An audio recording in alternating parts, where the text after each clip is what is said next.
So with the release of Intrepid's newest camera and the video I did about that, I've been getting a lot of questions from people that are just getting started in large format, think about making that their first camera. And a lot of the questions I've been getting aren't necessarily focused on what camera to get, they're focused on a lot of the other accessories, because you can't just get a large format camera and go out and make an image. There's a lot of other things you have to make that happen. So I thought I would make a video about some of the gear that I use, how much it costs, places I go to find this gear, in an effort to give you guys, especially people just getting started out, give you guys a complete picture about what it takes and what it costs to shoot large format. So what I've done is I've opened up a lot of tabs on the computer, and I'll just kind of go over that. It's a lot of the gear is gear I use, and if you're not familiar with my channel, I'm coming from mostly a landscape perspective. So if you plan to do portraits, you know, the lenses you get may be a little bit different, the film you use may be different, but overall this should give you a good feel about what it costs to get started shooting large format. Now, right off the bat, I have not included a tripod in there. I'm kind of assuming you have a tripod, as well as any photo editing software, which in my case is necessary, if for nothing else, just to remove dust. So let's go to the computer and I'll go over what it costs to get started. So right off the bat, I bought everything, most everything used except for my scanner and of course my ground glass that was both new from eBay. Varying opinions on eBay. Knock on wood, I've had great luck purchasing from eBay, so I don't hesitate to buy from there. There is a large format photography.info. A lot of used gear comes from there. I've bought a few things from there. If you go to their forum, you have to sign in, you have to have a profile, and used to the rule was you had to be a member there for 30 days. Now it's free to be a member, so no worries there, but before you can sell or buy anything, you had to be a member for 30 days. So just scroll down on their forum for sale, for trade. A lot of gear, varying gear is available there. Varying opinions about the strictness of their moderators, but the quality of people in the forums, I've never had an issue buying gear from them. Facebook, I'm sure there are a lot of, close that. I'm sure there are a lot of resources that I don't know about on Facebook, but one is the Film Photo Gear group. It's kind of hit or miss there because it covers all formats, 35mm, 120, and occasionally large format. I've bought just a few things off of there. And like I said, there's probably other groups that sell stuff on there that I'm not aware of. So feel free to link those down below if any of you guys have had luck buying off of Facebook. All right, so we'll get started here, and I've kind of broken this down into the necessities and the things that are nice to have. And under necessities, obviously you need a camera, and no surprise here, I'm going to recommend the Intrepid 4x5. I actually started with the Shinhao. I paid $1,000 for mine, and you can see they're still going for $1,000, and that's without a lens now. Mine had a lens when I first bought it. The Intrepid is going for brand new 250 pounds, which when I bought it converted to right at 280 something dollars. You can't beat that price. You're getting a new camera, plus you get to support a company that is actively supporting large format. So that's a win-win in my book. Next, you'll need a lens. Now this is going to kind of be all over the place. I started with a 180mm Nikkor, I think I'm saying that right, lens. What you shoot is going to kind of determine what focal length lens you look for. 180 is about right around a 50mm lens in 35mm, so it gives you that kind of same field of view. It's considered a normal lens. It's super sharp. It's not that much. You can see they're going for right around 200. There's one that says it's in great shape for 160. I wouldn't hesitate to buy. I've bought a few lenses off eBay like this. Wouldn't hesitate to do so again. The lenses I've bought have been perfect. So the thing about lenses is there's four main large format lens makers that you want to buy from. Fuji, Nikon, Rodenstock, and Schneider. Those are kind of the big four with regard to large format lenses. They're going to be high quality lenses. And if you're just starting out, I would look for a lens that also has a lens board. I wouldn't fool with, again, if you're just starting, I wouldn't worry about trying to buy those separately. And you can see that most all these lenses come with a lens board and lens cap. So we're right at, you're not going to pay over $200 for this lens, you can see. Now, next up is a shutter release cable. These are dirt cheap, brand new off Amazon, $8. You're going to need one of these just to make sure there's no shake in the camera when you release the shutter. In my book, that's a necessity. Now, you'll also obviously need film. I'll go over film in just a second, but you'll need a film holder. Now, most of mine are Fidelity film holders. There is another type that I have. The name is escaping me right now. I'll annotate it in the final video. But Fidelity is kind of one of the, I guess. Oh, Lisco. There it is. I've got some Fidelities and a few Lisco Regals. Those are the two main types of film holders. You're going to see tons of those out there. And you can get a good quality film holder for right around $10, maybe $15 per holder. Brand new, these things are pretty expensive.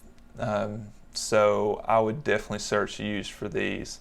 Now, one thing I'll say about film holders is buying used, you never know what you're going to get. So knock on wood, I've never had a light leak, and I have bought 12 used film holders before.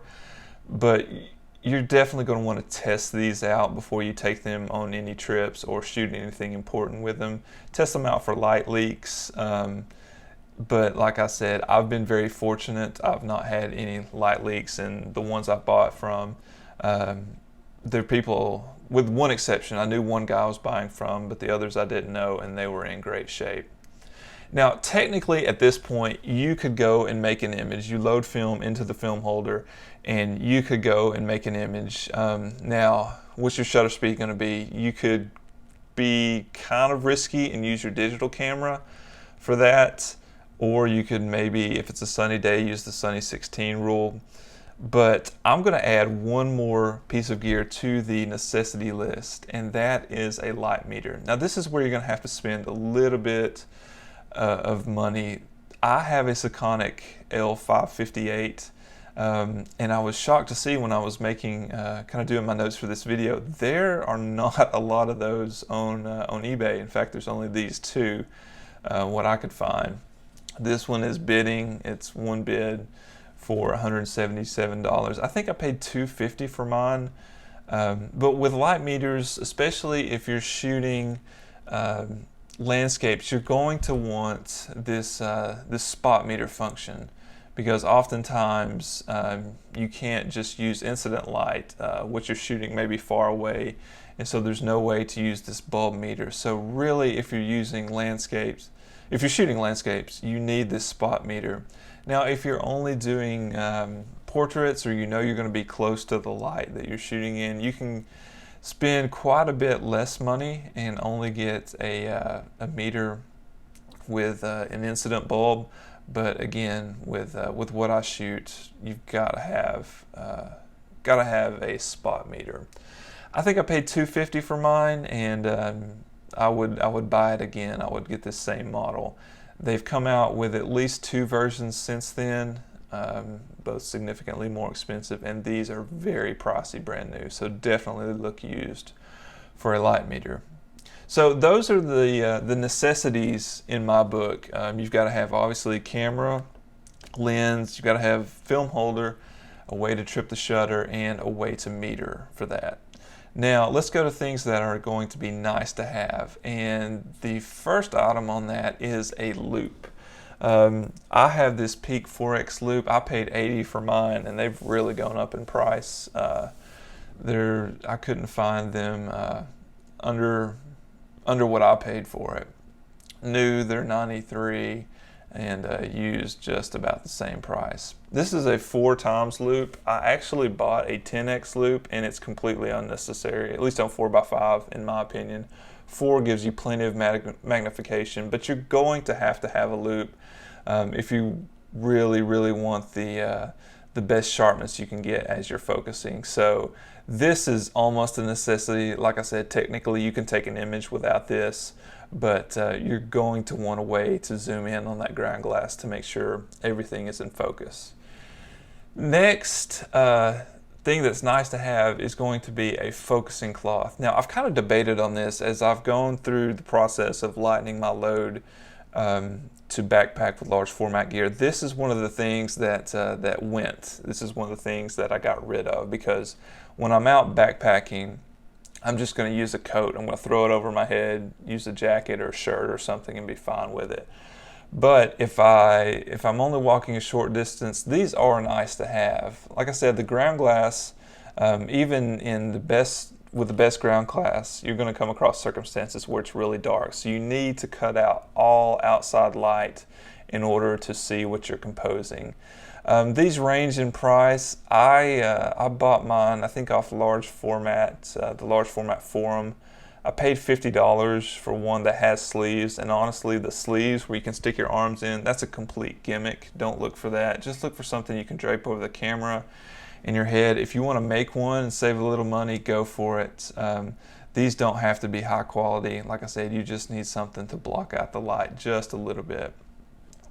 The next thing that's nice to have is a changing bag. Now, when I first started out, I loaded film holders just in a dark closet in my house, which obviously that doesn't cost anything to buy, but if you're going to be out in the field or taking your stuff on the road, you're going to need a changing bag. These are relatively cheap, right around 20 to 30 bucks for just a flat bag. If you want something a little bit nicer, you're going to pay more for it, but a changing tent. It's got this rigid structure that kind of gives you space in there, gives you room to work, whereas the bag is just a flat surface, so that can be a little bit annoying as you're trying to fill around for the film. But that is going to be, that's going to make your life a lot easier. If you go with a bag, not a lot of money, or if you want to upgrade, get a tent as well. So that's kind of the fixed costs as far as the hardware you need to make an image. Now let's talk about film just a little bit, because this is going to vary based on what you shoot. I shoot 3 types of film: Velvia 50, Kodak Ektar 100, and Ilford Delta 100. Just pulled up B&H here.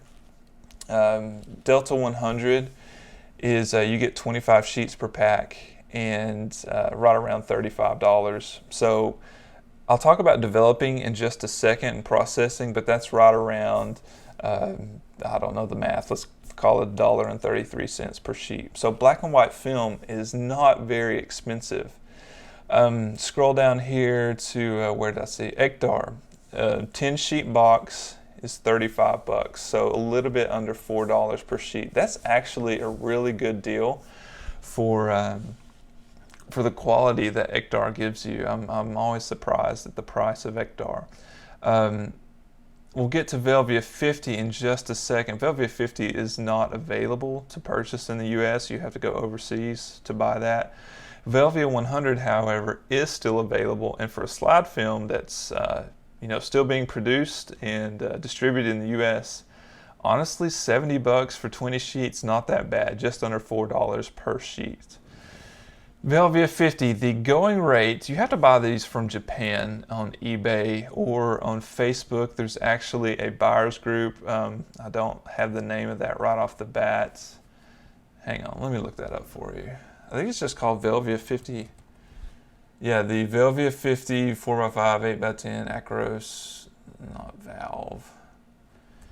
Velvia. There we go. So this is run by a guy that's often on the large format forums, but every so often, if you join the group, he'll send out a reminder that he's placing an order from Japan. Pretty good prices on it. So if you want to go that route, you can, or if you're comfortable going the eBay route, which is what I do, the going rate seems to be right now about $120. So you're looking at right at $6 per sheet. Not cheap, but also it's not 8 by 10, so not that expensive either. Now you've got to get this film developed. This is where prices can start to vary a bit. Now I use a lab called Prowse Productions. They're, at least from what I've priced things at, relatively inexpensive and very, very high quality work too. Their website, the number 4, photolab.com. They're based out of New York. And you can see E6 processing. That's going to be your slide film, Velvia, Provia, things like that. For 4x5, $375 per sheet. So when it's all said and done, when you talk about shipping and price of film, price of developing, every time I click the shutter for Velvia, it's right around between $11 and $12 per shutter click. So not the cheapest thing in the world. That's why you've got to be judicious with what you shoot. C41 processing. That is going to be your color negative film, Portra, Ektar, things like that. A little bit cheaper, $3 per sheet. So when you consider, again, shipping the film when you first buy it, the cost of Ektar, it's between $8 and $9 per shutter click whenever I shoot Ektar. So a little bit less expensive.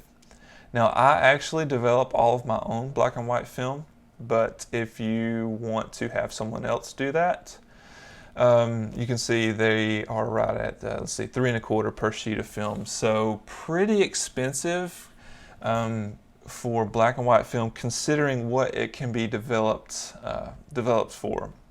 And that's what I want to get into now. Now this is not for everyone, and I don't have extensive knowledge in the darkroom. I actually don't print in the darkroom. I just develop, and I don't even actually have a darkroom. I do it in my bathroom. Prices for this are going to vary. The cheapest way to do this is going to be just to use trays to develop your black and white film. I don't do that because, like I said, I don't have an actual darkroom. I have to be able to do that in the light. And so my developing system, I use BTZS tubes. Now, those are a little bit pricey, $175 for 6 tubes in this little tray that you get. But so worth it in my book. It's very, very easy to use, very minimal chemistry, and even developing as well. So you're going to pay a little bit for these, but again, worth it in my book, and I've got these from theviewcamerastore.com. Now you're going to need some other things to develop. So I use all Ilford products for my developing, and that kind of goes back to why I am so into supporting Intrepid, and that's because Ilford is really, they've demonstrated time and again how they're behind film photographers. I use Ilfosol 3 to develop. It's a one-shot developer, which means once you use it, you have to dispose of it. You can't use it again.